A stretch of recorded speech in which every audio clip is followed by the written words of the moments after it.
ఇది సక్సెస్ అయింది అనుకోండి, రేపు పొద్దున్న జగన్ కూడా చచ్చినట్టు అమలు చేస్తాడు. ఇది ఫెయిల్ అయింది అనుకోండి, రేపు పొద్దున్న జగన్ ఇక శాంతం వదిలేస్తాడు. 40% ఓటు బ్యాంక్ కంప్లీట్ గా మొన్న వచ్చింది, రూరల్ ఓట్ బ్యాంకే జగన్కి, అది కూడా సంక్షేమం గ్రౌండ్ లెవెల్లో చేశారనేది.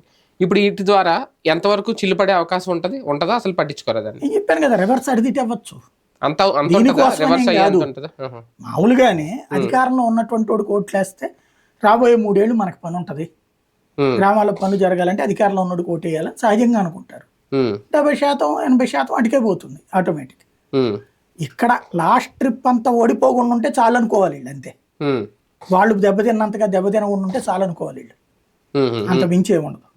కానీ పంచాయతీరాజ్ వ్యవస్థని నిర్వీర్యం చేసే ఆలోచన జగన్మోహన్ రెడ్డి గారికి ఉంటే మళ్ళీ దానికే వీళ్ళు ప్రాధాన్యత ఇచ్చారనేది వీళ్ళు చెప్పుకుంటుంది. రేపు పొద్దున్న అదే జరుగుతుందా ఒకవేళ? కనపడింది కదా ఇప్పుడు, గ్రామ సభలు పెట్టారు, రేపు పొద్దున్న జరిగిద్దా జరగదా అనేది ఇప్పటికిప్పుడు మనం జడ్జ్ చేయలేం కదా. రేపు వచ్చే రిజల్ట్ మీద ఆధారపడి ఉంటుంది, జరిగిన తర్వాత పనుల మీద ఆధారపడి ఉంటుంది. ఇప్పుడంతా పేపర్ మీద ఉంది, ప్రాక్టికల్ గా అమలు అవుతుందా లేదా అది చూడాలి. అంటే పూర్తిగా పంచాయతీలకి అధికారాలు ఇచ్చేస్తారా ఈ సభల ద్వారా? రేపు పొద్దున్న సర్పంచ్ కి అధికారాలు ఉంటాయి, అదే చెప్తుంది. ప్రాక్టికల్ గా వాళ్ళు చెప్తున్నది పేపర్ మీద బాగుంది, గ్రామ సభ పెట్టారు కానీ అక్కడ డైవర్షన్ అయిపోయింది.